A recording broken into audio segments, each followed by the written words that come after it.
Hey guys, this is Darby from Tiny Texas Houses. I'm actually getting in touch with you guys to go ahead and try to learn how to do this process of broadcasting live. I've been broadcasting on the YouTube with videos over time for the last decade or so, but I haven't been doing anything when it comes down to YouTube Live. They've really never let me. I suppose because I didn't try too hard. I'm not monetized, never have been monetized. So we'll see how that works. At this point, I'm kind of trying out things and just testing it. I got a microphone. Oh my goodness, I feel almost like it's gonna be a volume on here, and I'm gonna test all that, figure out how to work with it. Hey, wow, I can see a little dial on the bottom down there. But at this point, I don't know what I'm getting out of this thing. And oh, look at that. See, it shows 1 or 2 dots. But we're gonna play with it, figure it out. Why? Well, because I want to talk to y'all more. We've got some stuff to talk about. Looks like our country is having a problem. And we're going to figure it out because I actually voted this last time around and I thought it was going to count. I don't think it did. I'm not happy about that. I'm not the only one. There's a lot of us. So, in the past, I've done a lot of things, won a lot of awards when I was younger.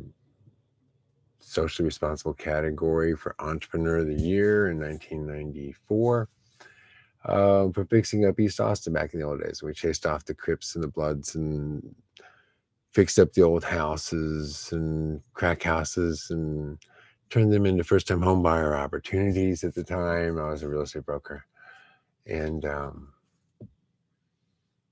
then the neighborhood got gentrified.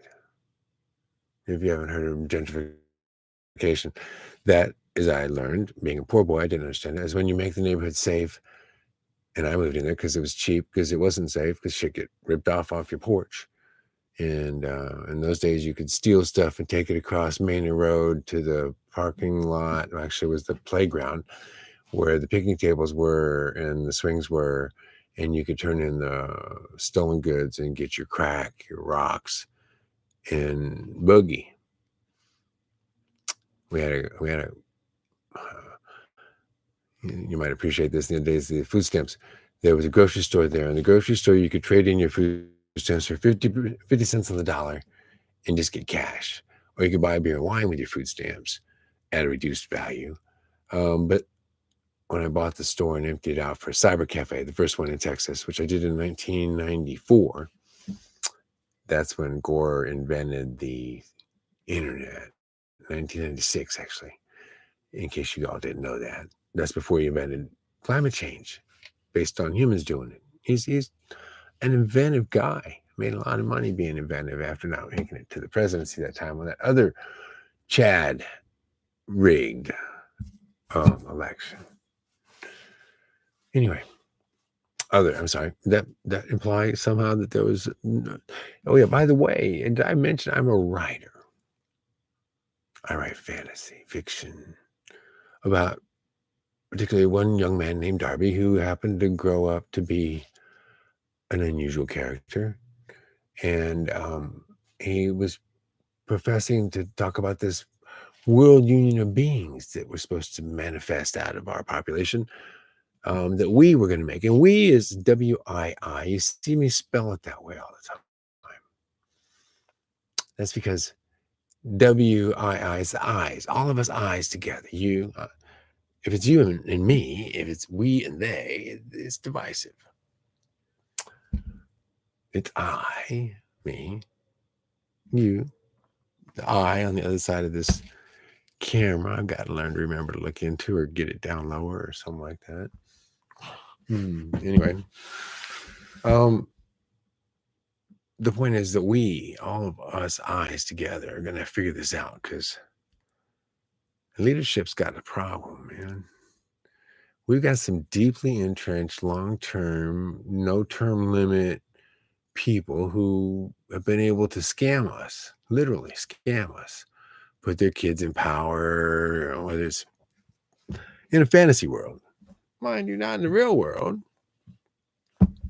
In this book I'm writing, the book on Wibblery and what?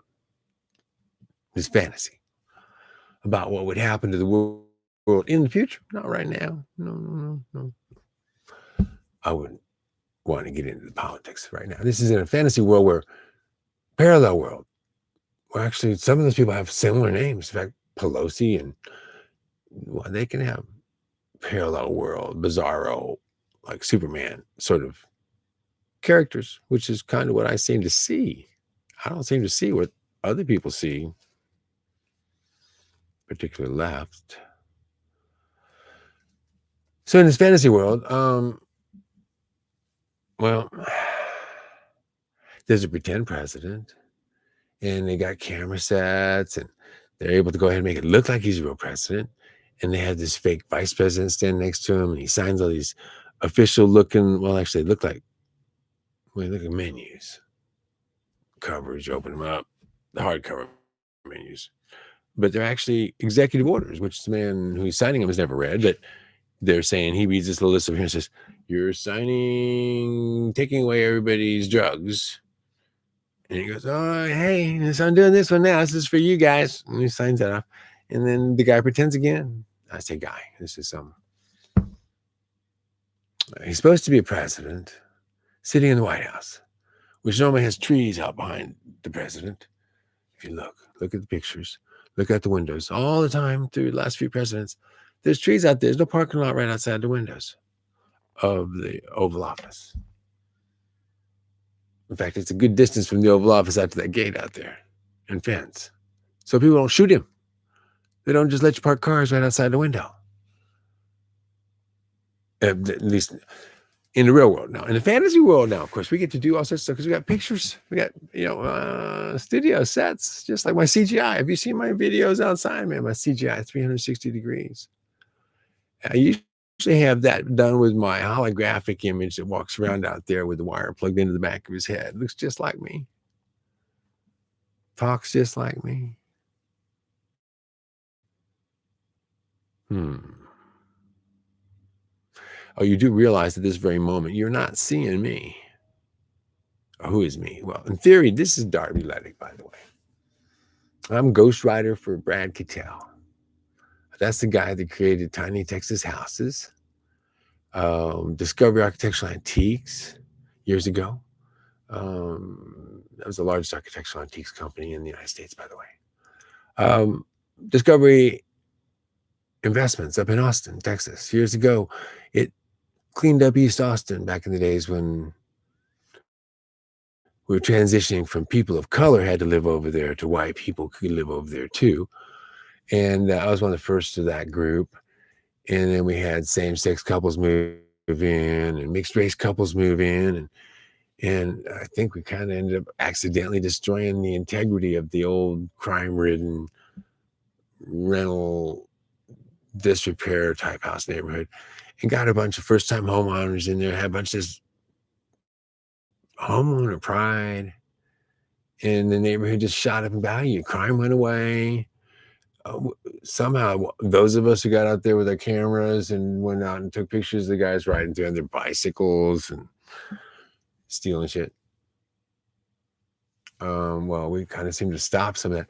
Oh, and there were a few of us that went out there, and I remember one point we had it. The dealers were so good on this one corner over there that in the old days, before cell phones and everything, the one dealer at the one convenience store up on the corner, as the police would come down the street, he'd call to the other dealer at the other convenience store sitting there at the payphone, and he'd pick up the payphone and he'd say, they're coming. And all of a sudden you see all four of the dealers scatter from the four corners and the cop would drive by. It'd be cool. And then they'd all come back out again until I bought the corner where my real estate offices were. And that was the weekend after a 17-year-old was murdered by a 16-year-old, arguing over who was going to deal on that corner for the day. All four corners had different dealers. That's the old days in Wild East Austin. Now, I'm a guy that believes in equality, and I believe in freedom, and I believe in everybody's right to make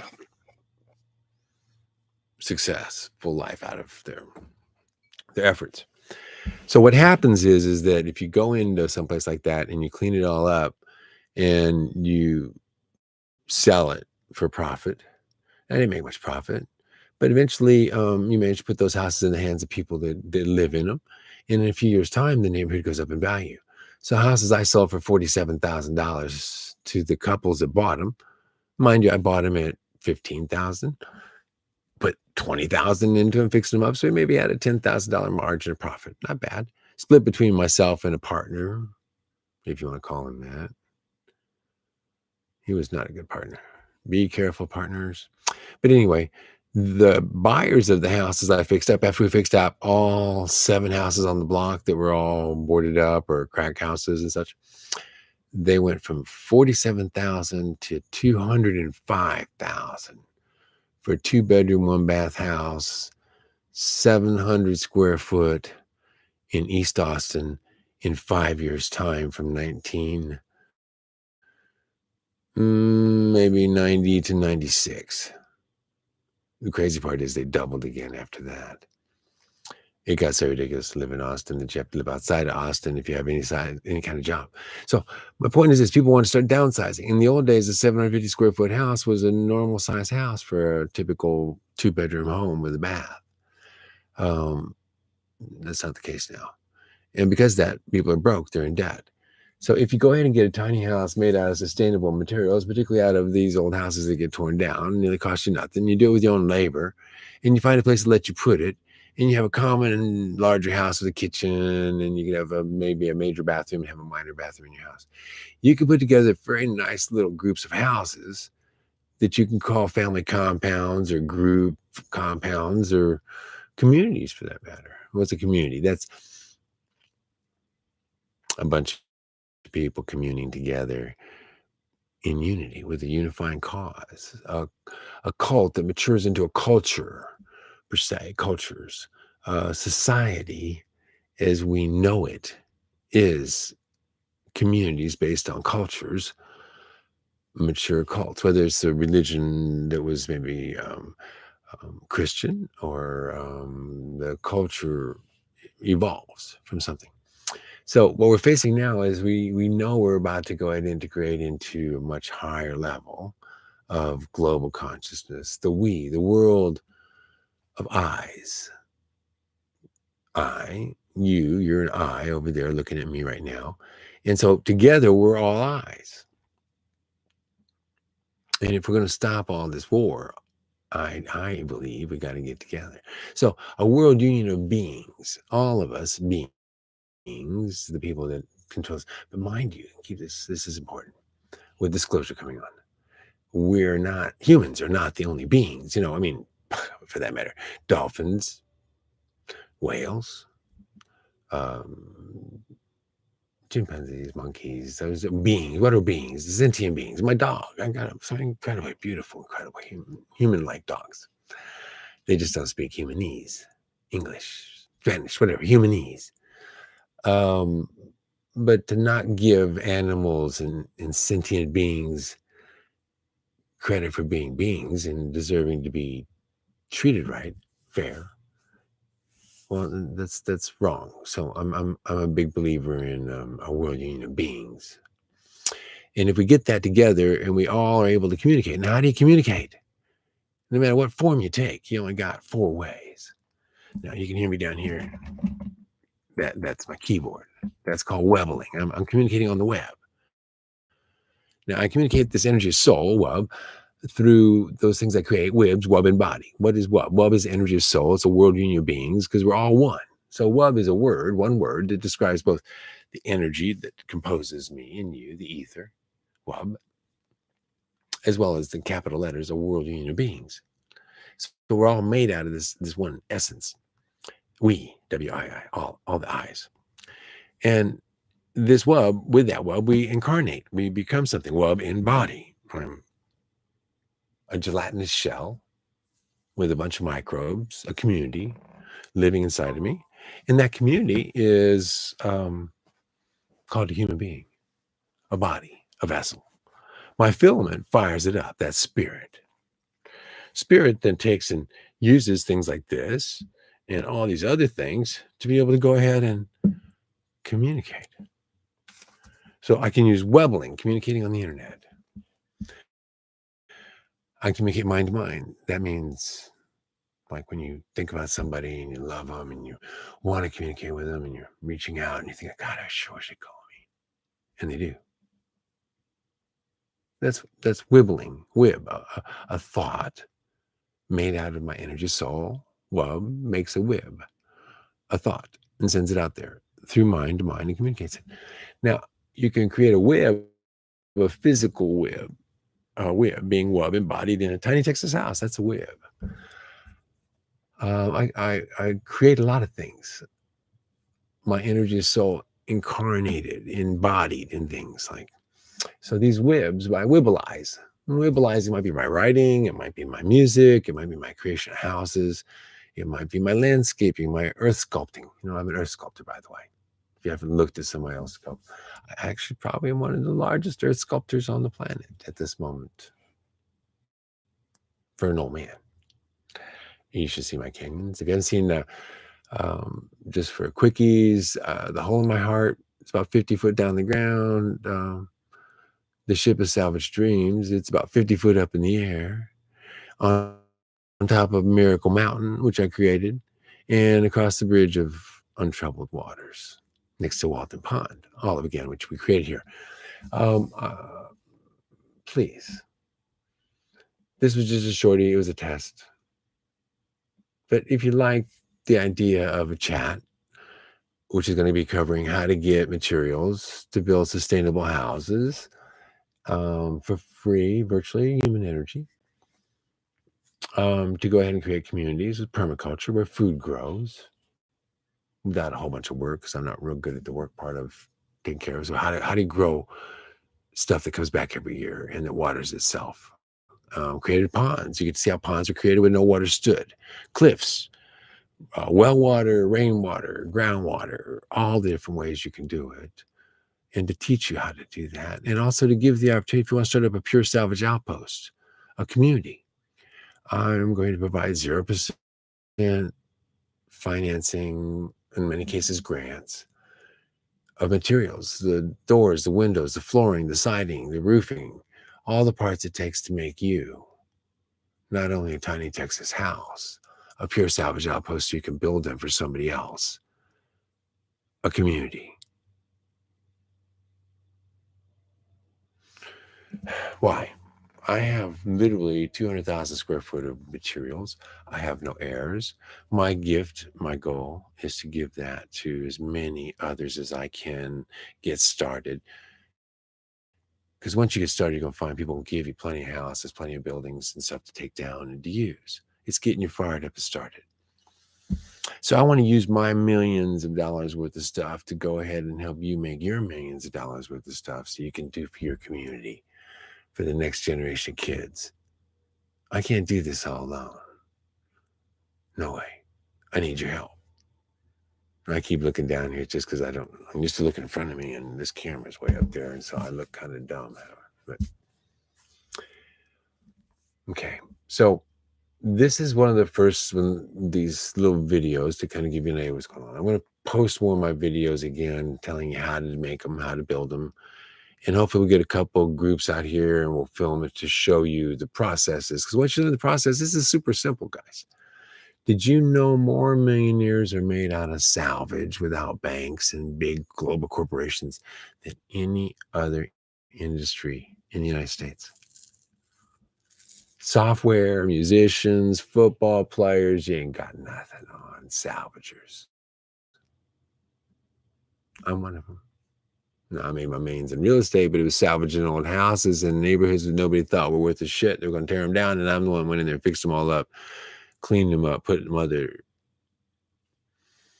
child, father, young couples back into houses they couldn't afford otherwise. Everybody benefited. that have been torn down otherwise. So, in those small towns where the kids want to leave because there's nothing to do, let's give them something to do. Salvage all that old stuff, those old buildings, those old barns, those old houses, and downsize. And you can then, the older people can get into houses they can afford again. It's too hard to maintain a house, pay tax on a house when you get old. And the house gets so big, it's obsolete. It doesn't function right anymore. So we can take it down. We can build 3 or 4 houses out of it. And when we're done, everybody gets a house. There's jobs and there's ways for people to go ahead and make a living. Please come back, visit, share. We're going to try to do something a little different. I don't think they're going to censor me. I don't think they're going to kick me off for this. Although I do get political now and then. Yes. Truth, honor, God, justice, the Second Amendment. I'm a little bit vaccine phobic, given my son was one of those that became autistic because of it. Yeah, that's my opinion. My opinion, YouTube, my opinion. In a fantasy world where I'm talking about a book I'm writing, this Darby character is not real. So don't take any of this seriously. It ain't true. None of it's true, guys. This is all just made up by a Max Headroom character. Remember that guy on Max Headroom? It's just somebody inside here. Inside, yeah, that's me. Guys, enjoy yourself. Have a great night. Sleep well. We'll see if this works. Talk to you tomorrow. Bye. Da, da, da. Oh, I'm the only one on there. Okay. What do I do next? End stream.